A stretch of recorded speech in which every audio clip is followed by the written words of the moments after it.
Joined by Greg Katz. This is Erik McKinney. And Greg, Spring Ball is in the books, 15 practices. And let's go with our 5 things from Spring Ball. These are going to be kind of 5 key questions to answer about what we just saw and heard during Spring Ball. And we'll start with the first one, the biggest kind of overall question, your biggest takeaway from USC Spring Ball. Well, my biggest takeaway is, and it sounds like a cop-out, but I don't think it is, there are too many unanswered questions that remain. And the reason for that is we don't know how good, how average, how below average some of the positions, the units are. We don't know how good the defensive line is, only because we think that the offensive line is still a work in progress. And that's a problem because you don't know you're not getting the only evaluation you get is the evaluation of your unit versus another unit in your same program. I think you can evaluate individual players in terms of this guy's better than this guy's more advanced than others. But to say that this unit is one of the best in the Pac-12, that's hard to say. There are exceptions. I would say that the wide receiver unit is one of the best in the country. So I don't have a problem with that because the players coming back, we know are outstanding players and expect that's the level of play in 2021. My biggest takeaway is they did what they said they were going to do, and that's from the coaches. And again, the idea of, oh, that means this for the fall season and they're going to win X number of games. No, you can't do that yet. Like you said, that there are still a lot of things to figure out. But when the coaches said, we want to come into Spring Ball, we're going to hit as many times as we can, as often as we can, and we're going to be physical. That is something that USC fans have heard for a long time, and it has not been the case. This spring, it looked different. It felt different. There was a different vibe out there for the spring. And I put a lot of stock into this idea of the defensive coaches not really able to get their hands on the players and sort of not necessarily just show them this is what you do on this play and this is how you react to when the offense lines up like this, but this is how you conduct yourself and this is the level of intensity you play at to play and perform in a program that ultimately gets the results that these coaches want. And that's something that I think we were able to see a little bit more of this spring. And I think that's very important. Now that takeaway becomes a question where how big of an impact can you have in just this one full spring in 1 year? Because you look back at last year and yes, you're the Pac-12 South champion and you're playing in the conference championship game. You're a couple fluke plays away from winning 2 games last year and you needed to pull out a few at the end. So there is a long way to go. My takeaway is that this spring I thought was very positive in terms of laying the right kind of groundwork and following through on what you said you were going to do to try to get to that point. And so now you kind of look forward. How does that continue? What happens in the summer? What happens during fall camp? But at this point, my takeaway is that it was a positive spring in terms of establishing that culture, which we heard over and over and over and over from players and from coaches. I took that as a positive there. Well, I think what you're saying is accurate. I think the biggest cultural change was in the brain of Clay Helton, because he is the one who's been in this program the last 5 years. He's the one who's decided whether they're going to be physical or they're not going to be physical. You don't talk physical. One of the reasons we know it was physical because some 40 players were injured along the way at different points. So we know that you can't have it both ways. You can't sit there and say, look, we had 40 players injured. That was the wrong thing to do.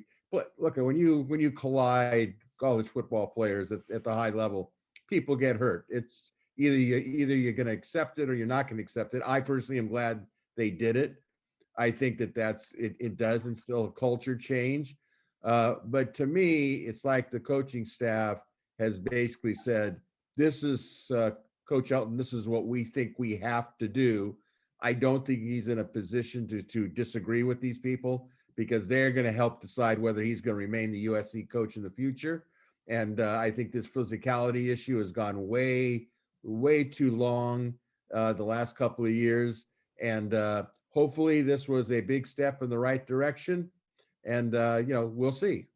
And a positive sign that even at the very end, that last practice where tons of guys are out and there's a bunch of injuries, and it was clear it was going to be kind of a shorter thing to finish off spring ball, but they throw in still that competitive full contact periods there and kind of a goal line work. So they never took their foot off the pedal with that, which is something, again, we've seen in the past where, okay, guys are banged up, let's pull it back a little bit and let's not hit or let's cut this period short. That was not something that we saw. Again, a positive takeaway just looking at the spring there. Second question, your most unexpected development, the surprise of the spring, I guess, for you. Well, the surprise of the spring for me would be true freshman wide receiver Michael Jackson III. I think he was either tremendously under recruited or something was going along, but he is proven in spring against players of his own team that he can high point balls, he can one hand catch the balls, he's got a big motor that drives. And you know what? That all adds up to a player that is out to prove something. And I think this spring, he proved that he was one of, I think, a number of players that surprised, but he was the one that came to my mind first. You probably have a different view on who you think. Yeah, I mean, I would agree with you that he absolutely was a surprise. Just how sort of what a veteran he looked like, physically ready, mentally ready. That doesn't always happen. Yeah, we've seen kind of progress from true freshman wide receivers and how much time they get with 7-on-7 and running routes and catching balls, and receivers are just more and more and more advanced when they come in, but not always at this level. And yeah, he is ready to go. Will not be a surprise at all if he gets time and maybe significant time this fall. He proved it this spring. I'm going to go with another true freshman. And again, when you look at a true freshman, it was a phenomenal showing across the board. They had 10 true freshman early enrollees, and they all played very, very well. I'm going to go right there up on the defensive front and defensive tackle Jay Toia. USC is going to be without Brandon Peely this season, so they need somebody there. Ishmael Sopsher was coming into spring. I know for both of us, one of those guys, hey, we want to get a look at him, the Alabama transfer. What can he do? Can he become a starter there? He wasn't available. And you thought, okay, now Brandon Peely's got to step up and take over that role. He goes down and he's out. And then it's just, who's there? Jay Toia got better and better and better and better this spring. And Clay Helton talked about kind of his progress from that first day that he got there, shaping his body and getting to the point where he is now. You spin that forward a little bit and you figure, okay, now he's got summer conditioning workouts to go, fall camp. This guy could be ready to go and maybe be a starter as a true freshman at that interior defensive tackle spot. A lot of guys played well along the defensive line. How well he played and just what an impact he made in the middle of line, again, as a true freshman, that surprised me. I thought he could play a little bit. Clearly a 4-star prospect. He could kind of play in high school on either side of the line and a big guy, but that he was, again, physically, mentally ready as a true freshman to do what he did. That really jumped out to me and was not something that I expected out of him, or really out of any kind of true freshman defensive tackle that's not that big time 5-star, top 5, top 10 prospect in that class. So again, a good spring from a couple true freshmen that really jumped out there. Well, I think it's a credit to the coaching staff. I think the attitude, these true freshmen have not been part of the previous springs or last 3 years. So what they're learning when we talk about a culture change, this is the culture this is the only culture they know. So they're fired up. In a lot of ways, the influx of the Texas coaching mentality, is, hit, destroy, whatever. A complete change from the Clancy Pendergast mentality. Nothing against Clancy, he was a nice guy. But these guys are really play to a young person's mind. Go get him and beat him up. Even on the offensive side, Kerry Colbert as a wide receiver coach with Michael Jackson III, perfect fit. It doesn't make a difference what offense they're running. Kerry knows what he's doing. He's got the respect. So I think it was, you got to give the credit, some of the credit, of course, to the coaches as well as the players. Yeah, moving to the third thing, you mentioned it in your biggest takeaway, but I'm going to ask you to get specific a little bit.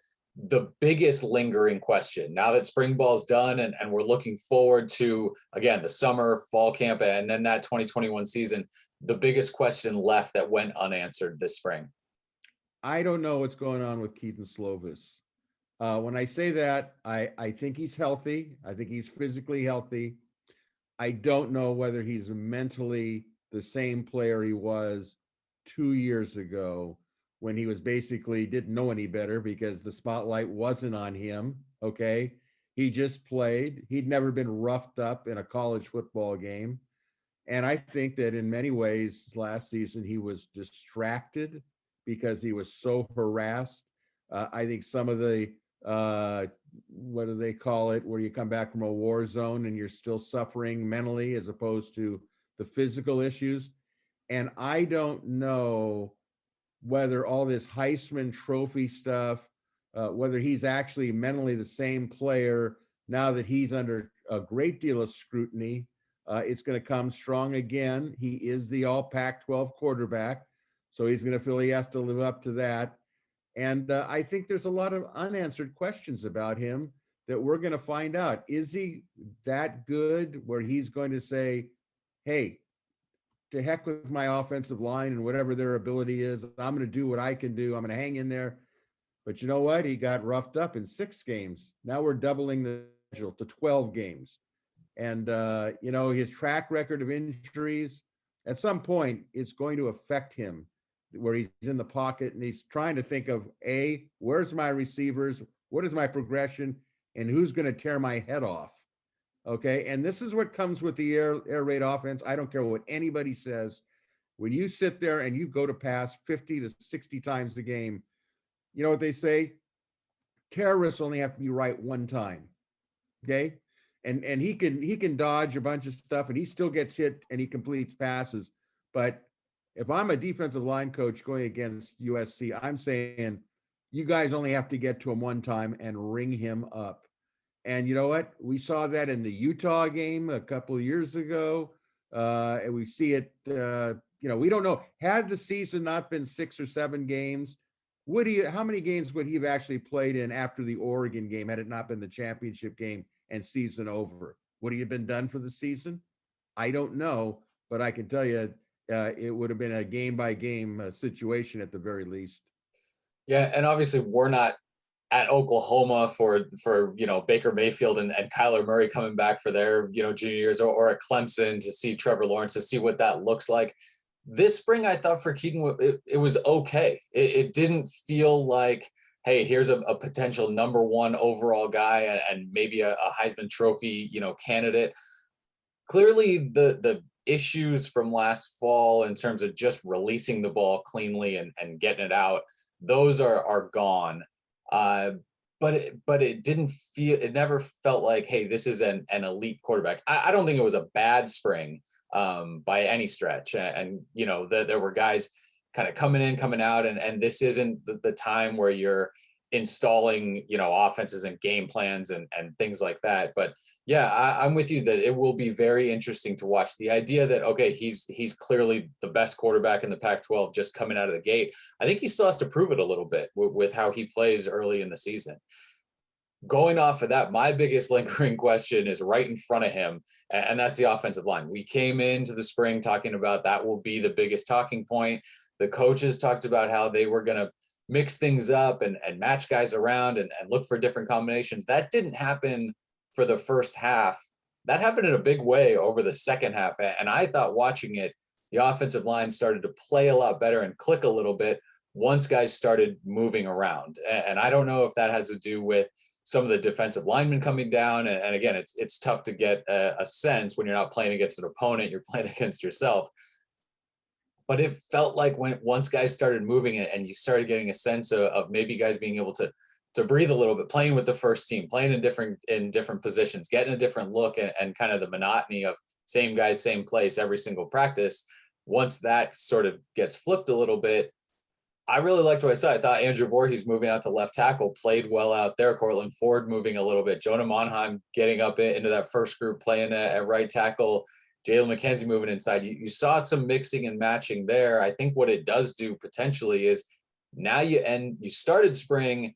There's 4 returners, right? Voorhees at left guard, Brett Nealon at center, Liam Jimmons at right guard, Jalen McKenzie at right tackle, and then Cortland Ford was the first option at left tackle. That was the guess coming in. That's what we saw for an extended period. Had they played well and just kind of been great from the beginning, that's an easy answer to come back to in the fall. Once you start shaking things up, and Jonah Monheim, again, Clay Helton talked about maybe he has the best spring ball of anybody on the roster. When he plays like that, when you see Voorhees, who yes has had time at tackle, and I know a lot of the idea was no, let's keep him at guard, but played well, several years later, you expect guys to develop, played well during his time at left tackle. That's going to give Clay McGuire a much more difficult job, I think, than just letting everybody slide back with the way everyone played. The guys played in different spots at the end of spring. I think it becomes a far more interesting question now that you've seen that, okay, maybe there are some pieces and you do have to shift guys around and find answers there. So that for me is going to be the biggest thing that needs to be figured out in the fall. And I do think that there are some pieces there, and I think that they can figure out. I don't expect this to be some dominant, run through the schedule and completely, eviscerate every defense that it plays. But I think there are pieces to have a competent offensive line and get the offense moving a little bit. How that shakes out, I think is the biggest thing that USC still has to answer before the season starts. Well, a couple of caveats based on what you're saying. One area I want to say about Keith and Slovis, there's going to be so much talk about, is he a number 1 draft pick? All this stuff is just going to add more to his mind. And you know what? I think if he said in his mind, I'm staying all 4 years, forget about this, I'm leaving after my junior year, I'm not saying what he should do, but he'd alleviate a lot of pressure, I think, for what he needs. Also, to your point about mixing and matching the offensive line, I would say to those listening to pay very close attention to what happens. First of all, when Clay Helton drops the idea of a lineman having perhaps the best camp of anybody, to me, that's like, okay, here it comes. We just don't want to make it official yet, okay? So I say you look at Jalen McKenzie, what happens with him?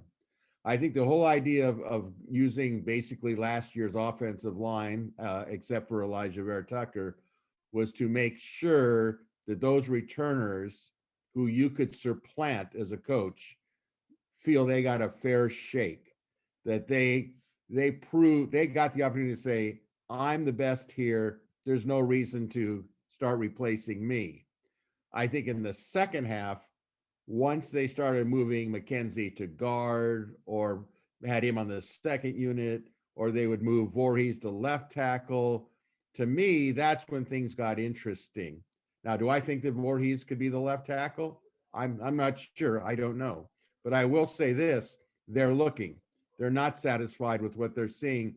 And you know what? A big key is going to be Justin Deed. It's just where he fits in, because if Andrew Millick comes back and can back up center, that's going to open up competition. So to me, I'm like you. Do I expect to see the 1972 USC Trojan offensive line, as using your quote, eviscerating everybody?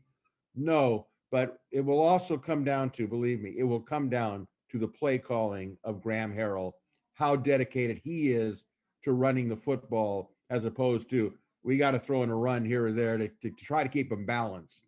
And if you don't have success, you got problems when it comes to passing. Yeah, I'm with you. The Monheim name getting thrown out the way it did, and just the way the coaches talk about him. Graham Harrell brought him up too early in the spring, kind of unprompted, as a guy who's really stood out and can do a lot of stuff. And when you start talking about young offensive linemen like that, it sure feels like you should be less and less surprised if Monheim ends up in the starting lineup somewhere this fall. Again, a lot to be determined up front.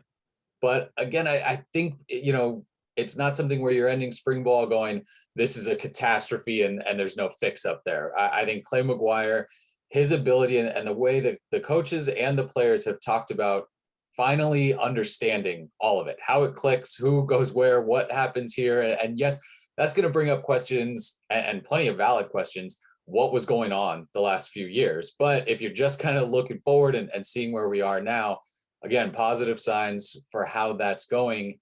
Just where can they get now is the next question. How good can they be? How much can they do in the run, and how much can they protect Keaton Slovis, who needs to stay upright for the season in order for this offense to work at all. Yeah, and I think a real bottom line that has to be addressed is in the last 2 years, for all the negativity directed at this offensive line, 2 linemen have gone in the first round in the NFL draft. That coached him was fired because supposedly he didn't do his job, whether it was recruiting, what have you. And at one point, both those first round draft picks were on the left side of the offensive line together, and the Trojans still came in 10th in rushing. So that is a systematic problem in my perspective. That is not a player issue. That is a schematic issue.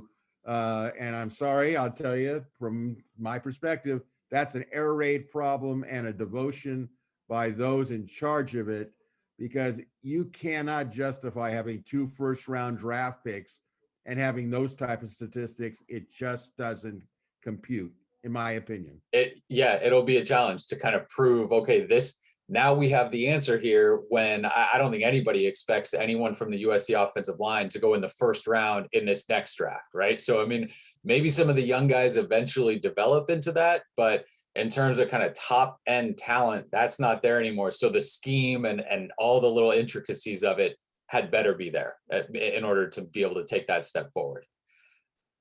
Let's go and this might kind of hit on the same thing when we look forward a little bit. I'm curious, your position battle, the most, I guess, interesting position battle for you still up for grabs, again, as we end spring and start looking forward a little bit into the fall. Well, I think we covered the offensive line. It's hard to say that isn't 1 or 1A, but I will Sure. say the running back, because the addition of Keontae Ingram and Brandon Campbell added quantity to quality. And we know from the very beginning that Mike Jenks said before spring ball, he wanted a featured back and he wanted a backup. Okay. That would be kind of a traditional USC running back. He gets the carries and then he, comes off for a couple of, breath there to catch up his strength. But what I see is the fact that Jenks now says, I can't make a decision, and we'll make that announcement the week of the San Jose State game. And you'll all know on Friday when we announce it. To me, sends all sorts of different smoke signals, whatever you want. But what I do take out of it is they do have running backs. That's not the problem. It's whether it's who they're going to go with. Is it going to be political? Is it going to be, seniority? Stephen Carr has been here a long time, and he looked good in spring. Favai, you know what you're going to get with him. He's going to play hard. He's going to run hard. He's a favorite of Clay Helton's. I don't think anyone would dispute that. But, I think that Brandon Campbell will redshirt. That's my opinion. The wild card is, Keontae Ingram, whether they're going to roll their dice. Now, if they're really going to go by one running back, there would be him, and we're not even talking about Keenan Criston, who was out for track. I get the sense that he's going to be challenged to really be in the mix based on comments that are said, whether you agree with them or not. That's a tough one to me. But of the 3 players that I think are the main candidates, we don't know what they're going to do. Because I'll tell you what, if Ingram gets the call, I'm not saying he isn't worthy. I think he showed flashes of really being good. Like I think Isaiah Palomalo says, he's a running back. He's different than all the running backs that we have. He's a physical stud. But you know something? You still got feelings there. You got Carr. You got Malapaya, who've been there for years. And all of a sudden, here comes this Texas transfer. And all I can say is, Ingram better be head and shoulders above him so that when you do make a selection, who's going to say, okay, I'm out of it. I'm the third string guy. I'm not even the support guy. That's a real issue. And that's why I said what I just said. Yeah, I think running back is extremely interesting. For me, watching it, I think Ingram has the highest ceiling. And so I think you can kind of roll the dice and see what you have there. The expectation certainly should not be that you're in a shootout with San Jose State to open the season. So you hope you can kind of figure out how that goes. I also am curious about the way Mike Jinks says we want to find the lead back and then have kind of a complementary 1A 1B sort of back. I'll be interested to see how that plays out, because I don't necessarily take that to mean only two running backs are getting any carries for the entire season. It just can't happen like that. I think you can have a main guy and then a backup guy, sure, but if that's, let's say that's Ingram and Carr, Vavae Malepeai is not going this season without touching the football in any game. So I think it'll be interesting to see if that specifically means sort of a game by game thing. And if guys, if somebody just dominates in practice leading up to that, I don't think you can say, well, we played this other guy in the game last week, so you can't do anything now. There's so much kind of ebb and flow to how guys go throughout the season. Anyway, go ahead. Let me just add, so I don't forget. This is the problem you have in this offense, and that's this one back set. Okay, the Trojans did exhibit two backs in the backfield, which I think is a great idea. When I look at Vavae Malepeai, I see Stanley Havili all over him. But that's from a different period. In I formations, Vavae is a fullback. He's a Lynn Kane. He's he's Brandon Hancock, so to speak. He's all over the place. But in this offense, that limits what they do unless they expand on a two-back offense, because they have the running backs to do it. Now, if they go with a two-back offense, then you can say that, there is four running backs that could be a part of it, because you'll have the lead backs and then you'll have the two offset backs. So it's possible if they go that route, that could justify, going back to what you're saying, playing more running backs, even though you say one lead and one support. And Clay Helton did say some of the stuff they were able to do this spring was institute kind of some new packages and new looks. And in saying that, he specifically pointed out the running backs and the talent at that spot will allow them to do some different things there. So again, I wouldn't anticipate locking into, okay, one guy is getting 95% or 90% of the carries this year. I do think that the idea is to let a guy get into a rhythm and let a guy carry the load. And I think that we'll probably see that. But again, you have to be able to get into a rhythm with a running game at all. and that requires calling run plays and having an offensive line that blocks and getting some yards there before you just kind of, okay, let's throw the ball. But so we'll go running backs there. My position battle is on the other side. I'm going to go with that nickel safety spot, and I'm really interested to see what happens there. USC lost Max Williams for the season with an ACL injury. Just a tough blow to see him go down. I thought he was going to contribute in a big way this fall. They also did not have Greg Johnson, who's the returning starter there. He didn't play this spring. He should be healthy to go. But when Max Williams went down, we saw Isaiah Pola-Mao shift into that spot, move up a little closer to the line of scrimmage, play nickel in the slot a little bit. I thought that he did extremely well there, and well enough there to where I think there could be conversation where does he stay at that spot in the spring and maybe battle Greg Johnson. I don't know how you take Isaiah Pola-Mao, a returning captain, off the field if Greg Johnson proves to be the winner there. He probably shifts back and plays that safety spot, which we saw Xavier Alford, the Texas transfer, step into with the starting lineup when Pola-Mao moved. But that gives you, with Chase Williams back there and Greg Johnson returning, and I mentioned Pola-Mao and Alford, that gives you kind of four safeties that either have played really well at their USC career, during their USC careers, or played really well there this spring for those three spots. And I think that's going to be a very interesting battle for who sees the field as starters and who plays the bulk of that time. Because we saw last year, again, the depth sort of was what it was, but at corner and at safety, of course, you had Talanoa Hufanga there, who's not coming off the field at all. But those weren't spots where we saw a ton of rotation and guys getting a lot of playing time. You know, who started as backups or second team guys. So it's clear that those defensive coaches in the backfield, Craig Nyvar at safety, Dante Williams at corner, they're comfortable kind of finding their guys at the top and just rolling with them for the whole game or the whole season. So I'm curious to see what happens with that nickel spot, because this spring we saw that be a spot that caused a lot of kind of confusion and damage for the offense. Coming with well-timed blitzes and Polamalu kind of proved himself to be a master at that, coming off the edge. And when Britton Allen is healthy, I thought he played really well there. So that's a spot that I'm going to watch, because I think that USC could get a lot out of it. And they need to find answers. With Talanoa Hufanga did so much by himself and could do so much, and replacing him with just one guy, I don't think is going to happen. So you have to be able to find a way to get that kind of production out of a couple spots. And so how that safety spot shakes out, and they do kind of coach it to where all the safeties can play all three spots and move around and be that deep post or play up in the box. How that shakes out, I think, is going to be interesting. It's a lot of veterans who can do a lot of different things. Alford, obviously not a veteran, but does have a year of experience at this level, having been at Texas. So that's kind of it for me. I think the running back spot's a good one. The offensive line clearly is a good one, but the way Isaiah Polamalu fits in and what kind of role they can carve out for him, I'll be interested to see how that carries out into the fall. We'll go to the last one.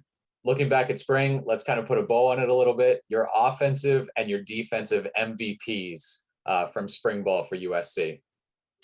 Well, for me, offensively, I got to go with Drake London. He's just unstoppable at this level. He's got it all. I mean, some people want to be picky and say, well, he doesn't have breakaway speed. You know what? He breaks tackles. That's his breakaway speed. And he keeps moving, and he takes two guys to take him down. It's like Mike Williams didn't have breakaway speed back in the early 2000s, and he was unstoppable at the college level. And I see the same thing. Defensively, I'm going to go with Tui Pelotu. I don't think he's just Marlon's brother who got tossed in as a throw-in. I mean, this guy has really asserted himself. He's only going to get better. It's highly possible, perhaps even probable, that he's going to be better than Marlon was at some point. And so I thought he was the star of stars on defense, that can be a real all Pac-12 player in the future. We already know that London is, and London may be an All-American for all we know by the time the season's over. Yeah, this might be boring, but I'm not going to go anywhere else. Those are the answers for me too. At Drake London, we've gotten to a point now with all the spring balls that we've sort of seen, where when you have a guy where you expect, especially a wide receiver, when you expect, okay, this is going to be, his year. And we saw it with Michael Pittman, absolutely, where he comes into spring and it's just, hi, I'm here, and he shows up and is just kind of a dominant force. That was Drake London this spring, and getting a chance to move him to the outside and seeing what he can do out there. And now knowing, okay, he can line up anywhere on the field, and opposing defenses can't say, well, we know where he's going to be, let's kind of shift. It's something where they're going to have to sort of figure out on the fly how to defend him and what to do. I think that was a huge step forward for the offense to be able to kind of tuck that in their back pocket, knowing that they can use it. He makes it so hard on corners. He goes down the field. He's got enough speed to kind of stretch you deep. He has that kind of that basketball mentality still, where when the ball is anywhere, he can find it and go get it. He's got such great body control. He's big enough and surprisingly quick for that kind of frame that he has to be able to kind of get inside on slants and do all that kind of stuff. I think he's set up for just a monster year. And he showed it every single, when we talked about in the spring, how physical it was and how many injuries there were. He was there every single day, and he brought it every single day. And that's what you want when you always hear it, right? When your best players are your hardest workers, that's when you've got a program. And he absolutely fits into that. And then on defense, like you said, Tuli, Yeah, I think it's safe to say already he will be eventually he'll be better as a defensive lineman than Marlon Tuipulotu was, and Marlon was turning into a really great player and obviously an NFL draft pick there. So with Tuli, and then we didn't get to see Drake Jackson healthy for all of spring, but the idea of them kind of working together, and then you talk about Corey Foreman coming in and some of the other guys that had really good springs. There's a lot to like on that defensive line. What stands out to me about Tuli is the way his teammates and the other coaches talk about him. They talk about him now like he's just a given, right? He's a freak. He does this. He brings this. And when your teammates and your coaches are constantly talking about you like that, especially it's his second year. I mean, true freshman last year, and he's really kind of still getting into the program here. The way they talk about him makes you think, okay, I'm not making this up. This is what we're seeing from him, and he's ready to take that next step. So again, I am right there in lockstep with you about those two guys.